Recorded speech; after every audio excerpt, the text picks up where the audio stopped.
Good morning, peoples. It's been a long 5 days. I put a toolbox in my trailer, a new setup. I ran a couple boards across the front there, and the lawnmower, actually the front wheels go right up underneath it and touch that wall, which is really nice, so it fits perfectly in there. But yeah, now I got my oil in there, some loppers in there, chainsaw, stuff like that. So I got my mower mounted on the front now with these straps, and it's not budging at all. What's really nice is it saves some room. I don't have to put it in the bed of my truck. For now, I'm still using a push mower for now. I do plan on upgrading that in the future so I don't have to. But these come in and out just fine. It's not blocking it at all. This is just a backup too. I don't even use that. I gotta get in there and clean that thing. Oh my. But yeah, guys, it's been a long weekend. I hope you guys all had a good holiday weekend and you had a chance to hang out with your families and enjoy some of the outdoors. Unfortunately, it was really wet, cold, rainy here in Michigan where I live, so there wasn't too much going on. As far as my firewood goes, I was expecting a monster weekend. I was expecting like a $600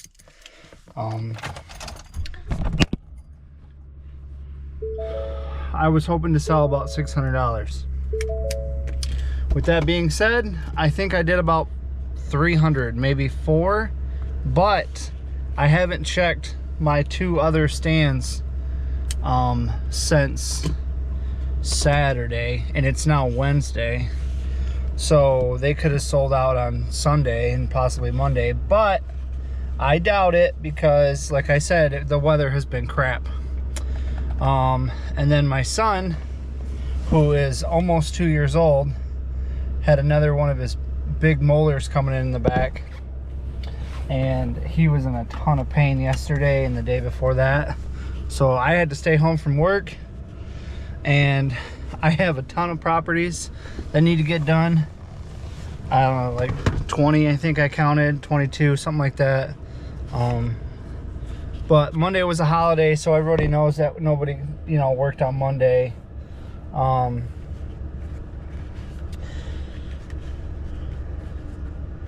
Sorry, trying to get my glasses situated. But yeah, we're gonna bust them out. We're gonna do as many as we can. All right, what's up? Okay, we're at my second property. I just finished up my first one. It took me 2 hours, and I had to go through and fertilize and seed a lot, quite a bit actually. It's a decently sized property. Usually takes me about an hour. But yeah, this one I went through and did a bunch of extra stuff. And it was $300. Yeah, $300. I only used a little bit of seed and a few bare spots. I didn't overseed the whole property, but I did fertilize the entire property, and that can get a little pricey. Also, I got a few phone calls, one from a pretty big business here locally, and I was curious what you guys would think. It's already, we're going into June, and I'm getting a phone call from a big business, and sometimes that can be scary. Usually from my experience, it's because the business didn't pay the last person that was there. That's been my experience so far. But I also got an email last week. There's a huge apartment complex. I mean, it's massive. And the lady told me that the people that used to do it, they were losing a lot of their employees, and they were kind of like getting rid of some of their bigger properties. They just couldn't do it. I drove past it and I looked at it, and it looked amazing. People were definitely mowing it and keeping up with it, but they kind of gave me like a whole bunch of stuff to fill out. They wanted 3 different references from other companies that I mowed. They also wanted, my workman's comp, my insurance, all that stuff with the quote. And then they kind of told me what their budget was for the property. I immediately emailed them back and I said, this is not something that I am interested in. Thank you so much for asking. Have a great rest of your season. Enjoy the holiday.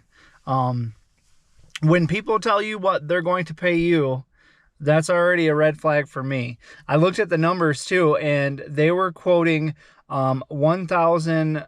Well, it ended up being $225 a week is what it ended up being. And they wanted fertilizer, weed killer, mulch put down. They wanted the trees and the shrubs trimmed twice a year. And they also wanted weekly mowing service. And then there was also a leaf cleanup that needed to be put in there also. So it was like $5,000 for the rest of the year, all the way up until like Halloween or something like that.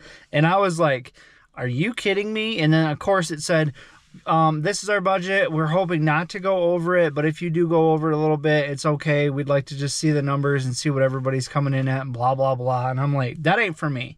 If you guys have anything to say about that, please leave it down in the comment section. That's kind of new for me. I haven't really heard people saying stuff like that. But this is a massive, I mean, we're talking this thing is sitting on about 5 acres, and about 2 of that is grass, and there is tons and tons and tons and tons and tons of edging because it's an apartment complex, but you can enter the building. There's like 3 giant main streets, and then you can also enter this apartment complex from like 6 different sides of the building. It's crazy. It's an old, it used to be a giant like manufacturing warehouse, and it's just got sidewalks everywhere. There's sidewalk access all over the place, and it's a very, very, very busy street downtown. There's bars across the street from it, right next to it. So there's a lot of trash. There's cigarette butts. There's, all kinds of stuff. I think these people are smoking a little bit of crack. But this is what happened. They called a property management company, and then the property management company goes on Google. They find people who cut grass, and then they just spew out this bull crap. And then they're just the middleman. I hate property management companies that do this. They don't manage crap. They don't do anything. All they do is they get workman's comp, and then they get a couple of pieces of paper for a contract signed, but that's it. It's so stupid. I hate property management companies that don't do anything and then just take in some money. Like, for instance, let's say they charge somebody $100 to have their grass mowed once a week, and then I charge $50. So they're just making $50 doing nothing. They're not taking any of the risk. They're not taking any of the liability. Nothing. They're literally just getting on Google and then getting 3 or 4 quotes from people, and they take the cheapest quote and then they run with it. And then as soon as anything happens, like if I had to miss a mow or if I'm sick or blah, blah, blah, something happens, they don't take the hit for it. I take the hit for it. It's so stupid. Property management companies are a joke. I can't believe how easy it is for people to make money when it comes to a property management company. And then most of the time, they're not even anywhere near the property that they're managing technically. So there could be squatters on the property. There could be, all kinds of illegal stuff going on the property that they're managing, and there's nobody's there to enforce anything. It's crap. I hate it. Tell me what you guys think about property management companies. It's definitely the worst thing that's happened to me by far since I've started my lawn care company. Residential people are amazing through and through. I have had the worst luck ever with any property management company. And of course, I live in a really crappy town, so why wouldn't there be crappy property management companies around here? But let me know what you guys think. I'm going to get to work cutting this. But yeah, just wanted to throw that out there and see what you guys thought. All right, guys, I just got the most amazing quote of my life. It's like my favorite type of stuff to do when it comes to mowing grass. It's pretty much no weed whacking whatsoever. Turn right at Summit Avenue. And it is a massive property. I mean, it's huge. I can't wait to show you guys what it looks like. Continue on West Summit Avenue for half a mile. I'm gonna end up going and cutting it. I'm thinking next Thursday. It hasn't been cut yet this year, and I mean, it's huge. It's a giant property. I figured it would take me about 3 hours to mow it, and the very first cut I'm charging them $500 because it hasn't been cut yet this year. So it's really tall, but they're super relaxed. on the making it look absolutely beautiful. They just want it maintained. They want it cut. I wanted to do it weekly, but they said that it's not really necessary, you know, because they don't water it. They don't care about it. So it's going to be awesome. 4,000 feet, turn right onto Seaway Drive. So the first part, the first cut, I'm going to go through, I'm going to do everything that we talked about. We walked the entire property. It took probably like maybe 40 minutes, 45 minutes just to walk the entire outside property and talk about everything that's on the property, everything that's going on, everything that's going to need to be cut. But yeah, it's awesome. I'm so stoked to get it. It's like, I love when people just want cuts. They want it mowed. They don't care about weed whacking. It's awesome. All right, so I got 9 properties done already. It's 12:30. I still have like 6 or 7, I think. But a lot of them are really small and really close to each other. They're awesome. There's a guy who buys crappy houses and flips them, and he either rents them or he sells them, and he's been giving me all the properties he finds to mow, and it's pretty awesome. The 5 that I have of his are actually really small. It only takes me like 5-6 minutes a piece, and there's no edging required on any of them. They all in the city. Really good gig. I'm loving it. The guy is paying me $50 per property, but that's because he doesn't have time to go out and mow the grass, and he doesn't have time to find somebody every single time he gets a property or something like that. So he just straight up had a conversation with me and was like, hey, if you could be my guy, that would be great. I'll just send you the address and you just put them on the bills. And I'm like, all right, let's do it. But so my wife texted me about an hour ago. There's a car wash right next to our house that I've been wanting to buy for literally like 3 years. I drive past this property all the time, and it literally just needs a little bit of TLC. It needs some paint. It needs to, you know, maybe a couple of different appliances. There's like 6 car wash bays that are not even being used. There's only 2 that are being used, and the other ones are just taped off. But every time I drive by there, there's always cars in there, and I've always wanted to buy a car wash. So I called up my uncle and my aunt, who luckily were together, and I talked to them, and they pretty much told me not to do it. And they told me why, and this, that, and the other. And I listen to them.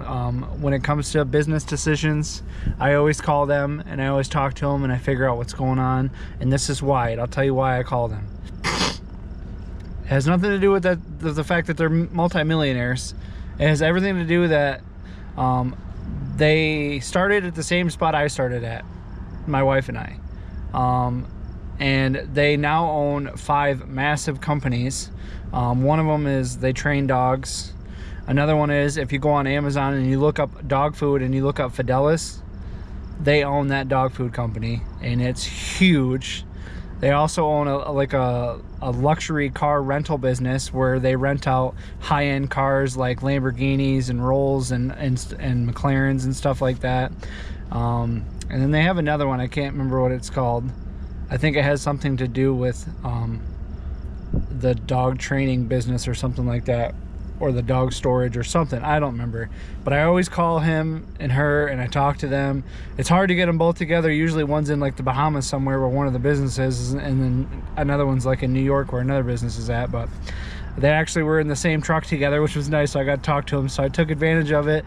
I gave them the numbers. I broke everything down. And then I have another business decision, or a business that I want to open, that I plan on opening here as soon as possible. And it's amazing opportunity. And I talked to him a year ago about it, and he wanted me to start it the day I was talking to him on the phone, because he loves it. It's an absolute, there's no overhead. I don't have to pay employees, nothing like that.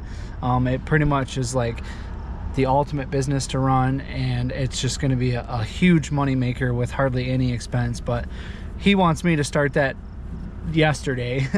And but yeah, he said no on the car wash.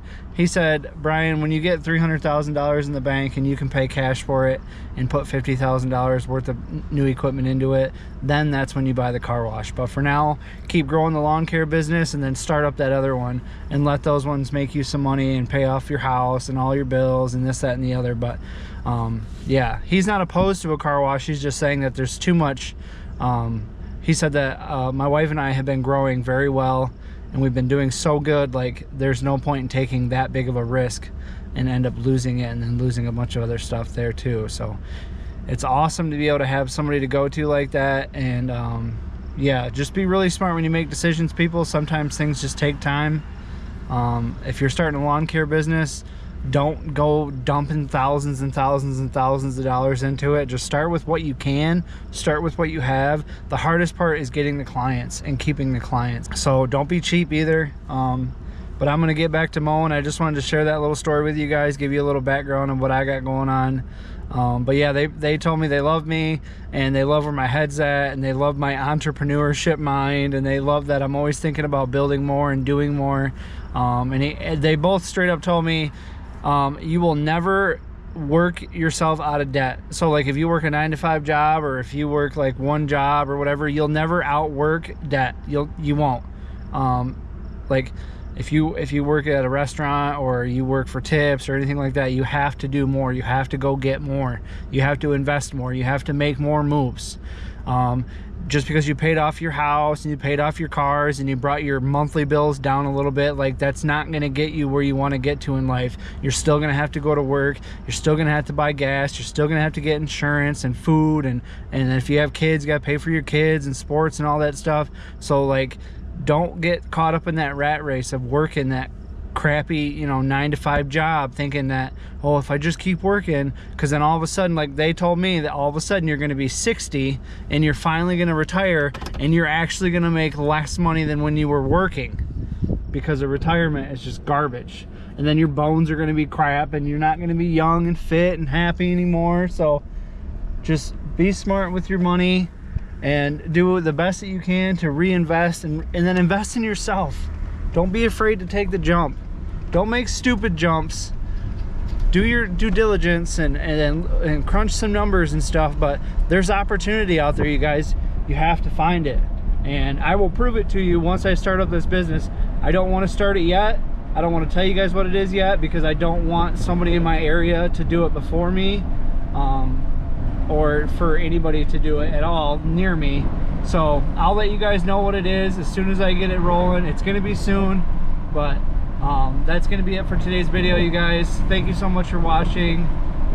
Please like and subscribe if you can, if you like the journey. If you have any questions, throw them down in the comment section. Peace.